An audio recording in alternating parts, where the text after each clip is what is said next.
What's up everyone, my name's Alicia and welcome to the AA Homestead Kitchen. And today what we're going to be doing is canning tomato juice. Now to get the tomato juice, I do my process a little bit differently than what the book calls for. I have an awesome setup that's going to help me save time in the kitchen. For me, I may make my tomato juice a little bit differently than the rest of you. I do follow the book, but I do it in a different way. It's going to save me so much time in the kitchen to be able to get that tomato juice canned up, so I have that for the winter. It's always very important to find things, to me, to help me save time in the kitchen because there are so many things that need to be done, especially on the homestead. I am either in the kitchen or in the garden or with the animals. So if I can save time in the kitchen, that's a win-win for me. I'm going to be showing you my setup and how I do that. The first thing that I have is my Kitchenaid attachment. This is going to be my food grinder, and I have it laid out on the counter here, and I'll show you all the pieces step by step and how I put it together. I have all my pieces laid out here, and we'll start with this piece here. This is going to be your shield strainer, so you're not getting any splashback from when the tomatoes go through the process. This is going to be your tray where the tomatoes go in. This is going to be your main housing. This is what you're going to use to attach the tray and all of the other pieces. The tomatoes are going to come through here. This is going to help me get the tomatoes through this hole here, so basically your food pusher. This little screw here is going to help push the tomatoes to the end, and it's going to come out this little hole here. And this goes on the screw here, and this is where your tomato juice is going to go. All of your skins and your seeds are going to go in between these two here and be pushed out at the very end here, and same thing, the end of here. This lid is going to go on top of here for the splash. And then this fastener just tightens this all together so it's not going to pop off. So you're going to start off, there's this little knob here on the side. You're going to unscrew that, and this little embolism comes off that's right on the front there. We are going to take this piece here, and then this with the spring on it, that's going to go inside there, as so. And then it is going to, there's a little notch here. They're going to slide into each other. And then we're going to leave this little emblem piece out, but we're going to screw this back on. Make sure that you keep this in a safe spot. Now that we have that attached, the next thing we're going to put on is that tray where the tomatoes are going to go through. And then we have our two pieces here, the spiral food pusher and then the strainer. And that's going to go right in here. Now I didn't show you, but there are notches on here and they line up on this one. So you want to make sure that they line up, and then this goes on like so. After that, this little splash guard goes on, and you're all set. Now that we have all of that together, what we're going to do is, we don't need this bowl here. So I'm going to take this bowl off. I'm actually going to set it right here, because that strainer part that I showed you here, when the tomato juice comes out of there, it's going to fall directly here. Now I am going to put a little strainer here, because throughout this process, even though I am doing tomato juice, I'm also going to get pasta sauce out of it. So I like to keep them separate so the cook down process goes faster. Also, I'm going to put another bowl here, because where I showed you where the skins and seeds are going to come out here. So I want to make sure there's a bowl there that's catching that and it's not going all over the counter. Not only am I cutting up these tomatoes to fit through this food grinder, but I'm also cutting them up because sometimes you get bad spots inside your tomatoes. And thankfully this year has been a really good year, and I've only had a couple that have had that, but I don't want that in either my pasta sauce or my tomato juice. So that's another reason why I do that. And that's completely up to you if you don't want to cut these. I mean, you are going to have to cut some just to make sure they fit through the food grinder, but that's totally up to you and what you're comfortable with. Typically, I would tell you to start your water bath canner while you are prepping your food.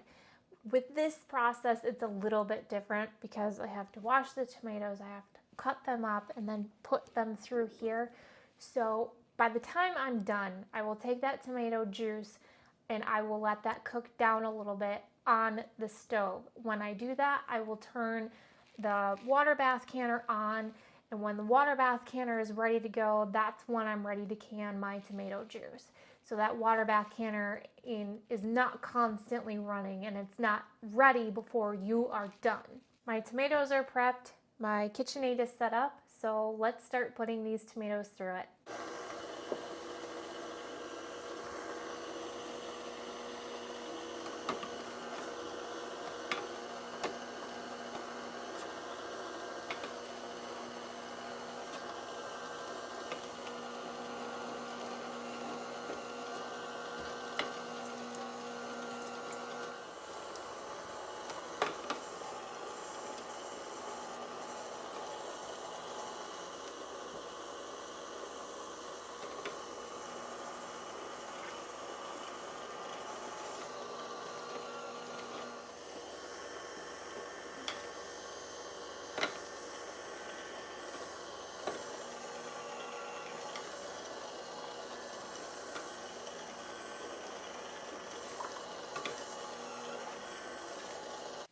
Our strainer is completely full.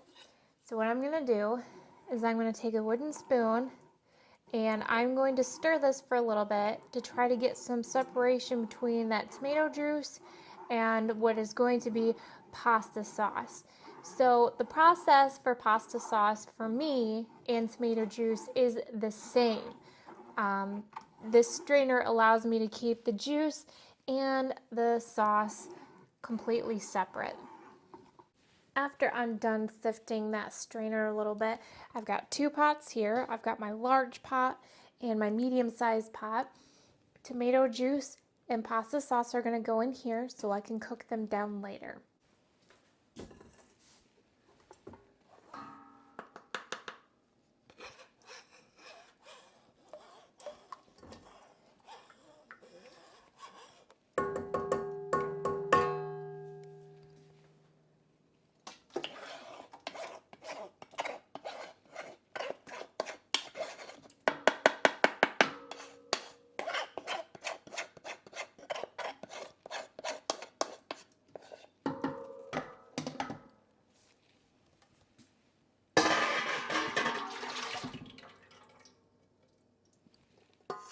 And that's pretty much the process of how you get your tomato and pasta sauce. It's so much easier and it is a lot quicker, and you don't have to worry about cooking it down as much, because I'm cutting that out by removing, if I was to make pasta sauce, I'm already removing the juice. And if I was to make tomato juice, I'm already removing the pulp from the tomato juice. So cook down time is so much quicker. I still have quite a few tomatoes that I need to finish up, so once I get these put through the Kitchenaid, I'll be back. So we've made progress. I've got all the 60 pounds of tomatoes through the Kitchenaid food grinder. I've got my water bath canner warming up right now. I had to take a little bit of a break. I had to help Andrew outside, but the water bath canner that I have is 33 quarts. I think that's the biggest one that you can buy on the market. With that water bath canner, I can appreciate it, but also I don't like it at the same time, just because it is so big. It is incredibly hard for me to move, and I get a little nervous when I get so many jars in there. That's why I like the smaller one a little bit better. But because this process takes so long, it takes 40 minutes to process these jars, I try to run as many jars as I can in this water bath canner, because that is quite a bit of time in between each process. and it is getting late. It is about 10 o'clock right now, and I don't want to be in the kitchen any later than I have to be. You want your bands and your lids. These are going to be your wide mouth lids. The next thing that you're going to want is your funnel, and this is going to sit right on top of your jar, so when you're putting your tomato juice in here, it's not going all over the jar or anything. It's going nice and neatly through the funnel into your jar. You're going to want your jar picker-upper. This is going to help you get your jars in and out of the very hot water bath canner. The next thing you're going to need is your debubbler, and it's a measuring tool on the other side, and this just has different levels on here, and each recipe requires different types of headspace. This one requires a 1-inch headspace. Usually you will be dealing mostly with a 1/2-inch headspace, but you always want to double check that. A few other things that you're going to want for this process is your ladle. And I use the biggest ladle that I have in the kitchen because this just makes it easier for me and quicker for me to get the juice from the pot to the jar. I also like to use a hand towel. I lay this on the counter. It just gives me security from the counter to the jars. Jars are coming out of the hot water, and it's just an extra protection. Also, if I tend to get a little bit messy, which does happen, I am keeping my counter safe. Depending on the type of counter that you have, you don't want to ruin it. I know, depending on, if you have a different stone or whatever you may have, that definitely will help you out with that process. One last thing that you're going to need for all of this is just a piece of paper towel, and this is just to wipe the rim of your jar so you don't have anything on there. You have a nice clean rim, so when you put that lid on there, you're going to get a good seal. I think it's incredibly important that you have an assembly line of the items that you are using to make this process go a lot quicker. I have my towel down here, and then I've got my bands here and my lids over here. I've got my ladle set to the side with my little pot plate or whatever you want to call it. That's where I'm going to be putting my tomato juice, next to my ladle with my debubbler. And then I have my little towel here. I'm going to probably have that more over here with my funnel. And then my book over here so I can read that. Of course, your assembly line may look way different than what I have. I suggest that you lay things out differently to get a feel for it, to see what works best for you. And it may just come naturally right away. Sometimes I still kind of move things around. It just all depends on what I'm canning. My water bath canner water is boiling, so I'm going to check the tomato juice and see if it has reached the desired temperature. And you're going to want that temperature to be at 190 degrees. Give it a good stir here first. We are good. So we're going to go ahead and get that lemon juice in there now. Now, unfortunately, my 1-cupper is dirty, so I have to use my 1/2 cup, and I have to get more lemon juice. So I'm going to need 4 of these, and if you don't have lemon juice, you can use citric acid as well, but this is what I have on hand, so this is what I'm using.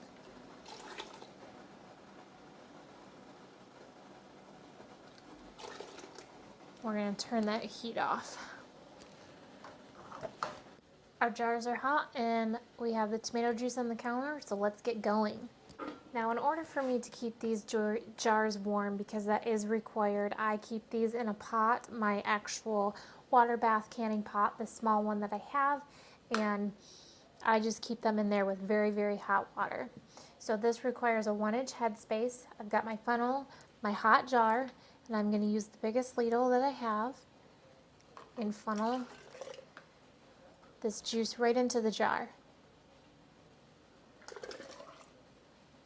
The reason why we keep these jars warm is because if you are putting extremely hot items into a cold jar, you're most likely going to get a possible thermal shock and your jar will shatter, and that's the last thing you want, especially spending all this time in the kitchen and all your hard work. Let's check and see where we're at with our headspace. for the 1-inch headspace, it's going to be your notch all the way down here. And we are good. We're going to debubble this. You want to make sure that you debubble. It's not going to cause any issues right away, but over time, what's going to happen, those bubbles are going to come up, and then you're going to get a weak seal, and then you're going to lose that seal on your jar. And like I said, hard work, you don't want that to go to waste. Band or lid on. Next goes on your band. Fingertip tight. You don't want it any tighter than that, because if you get it too tight, your lid's gonna buckle, and then you're gonna have to reprocess that. So we're gonna get this in the water bath canner. And that's the process how I fill my jars with tomato juice. I'm gonna get the rest of these jars filled up, get that water bath canner filled up, and then I'll be back. I've got my water bath canner filled up, and this is the part that I do not really like at all, because I have to lower these jars into the water. So let's go ahead and do that.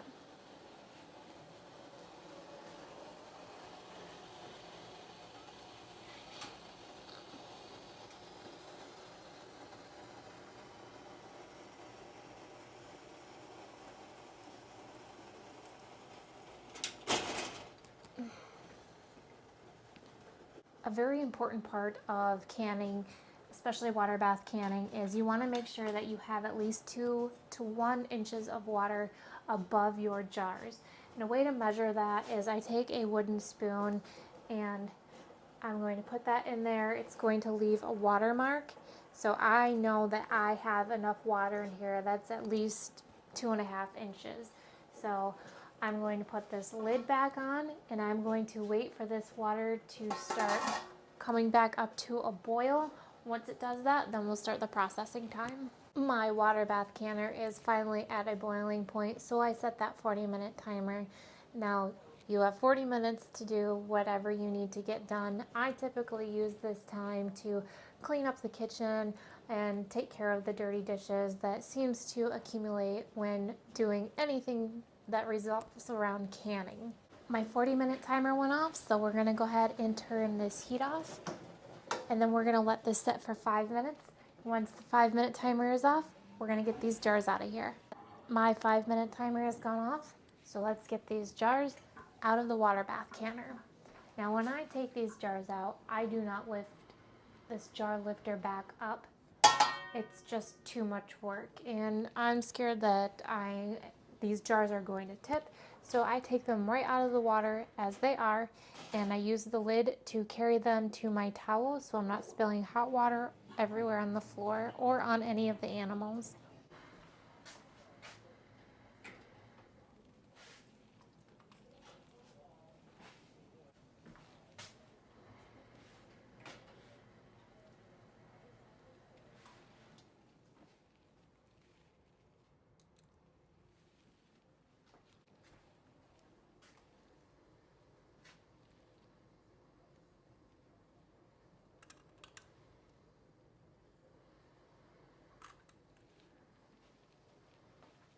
We are finally done canning, and I'm excited. I have tomato juice. Of course, I'm going to be making more, but I have some for the winter. It is a staple in our household, and I really use it quite a bit. A few things that you're going to want to do is, well, what I recommend is putting a towel down between your jars and your counter, depending on what kind of counter you have. If you have one that is really good with heat, then you should be okay. But for me, I like to put a towel on here because these jars, when they come out, are extremely hot. So you want to be wary of that. When you are done canning and you get your jars where you want them, you want to make sure that you're not touching these for at least 12 to 24 hours. The bands are going to be a little loose on these jars, and that's completely normal.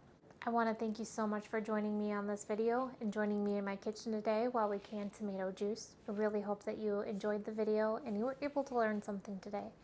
Don't forget to hit that like, subscribe, and share button. It really means a lot to us, and it really helps us out a lot. Thanks so much, and I'll see you guys on the next one. Take care.